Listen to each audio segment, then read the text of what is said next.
শেষ যাত্রী মোহাম্মদ সোহানুজ্জামান নয়ন আমাদের ফায়ার ফাইটার অ্যাক্সিডেন্টে ইন্তেকাল করেছেন।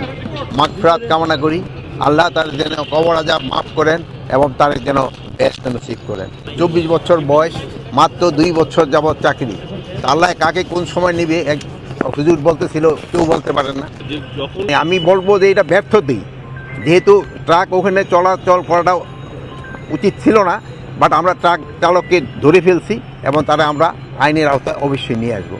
আরেকটা জিনিস হলো যে আগুনের নিবারণে কোনটা কতক্ষণ লাগবে এটা তো আমরা এইভাবে বলতে পারবো না, আগুনের উপরে নির্ভর করে এবং এবং এই যে ফায়ার ফাইটার যে গাড়িগুলি যাওয়া এগুলির উপরে অনেক সময় নির্ভর করে, পানির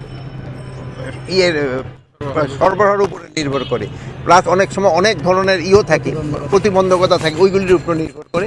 বাট এরা কিন্তু সর্বাত্মক চেষ্টা করছে এবং 19টা ফায়ার ইউনিট কিন্তু একসাথে কাজ করছে। এগুলো কি সচল ছিল কিনা, এইগুলি সব কিছুই দেখা হচ্ছে, মানে সবকটা তো আর সচল ছিল না, 2-4টা তো হয়তো সচল পাওয়া যাবে, যেহেতু এরা তো কাজ করছে। আপনি ধরেন যে সেই সময় তো যেসব কাজ করে সেই সময় তো এইগুলি অত আগে হলো আগুনটা নিবানো হলো মেইন, সেই সময় সিসিটিভি ক্যামেরাটা কাজ করে কি করে না ওইটার দিকে আর খেয়াল তো রাখা হয় না। এই বিচার তো অবশ্যই হবে। আমার একটা কর্মী মারা গেল, এটা আমার একটা ব্যর্থতা না, এটা আমি শোকাহত না। হয়তো এই যে ছেলেটা চলে গেল, সবচেয়ে তো বেশি তো ধরেন ওর মা বাবা। আপনারা দেশে আমরা হয়তো একসময় ভুলে দেবো, কিন্তু তার সন্তান কিন্তু বলতে পারবে না। অনেকে বক্তৃতা দিয়ে অনেক কথা বলতে পারবে, কিন্তু কিছুক্ষণ পরে কিন্তু তারা ভুলে যাবে, কিন্তু মা বাবা কিন্তু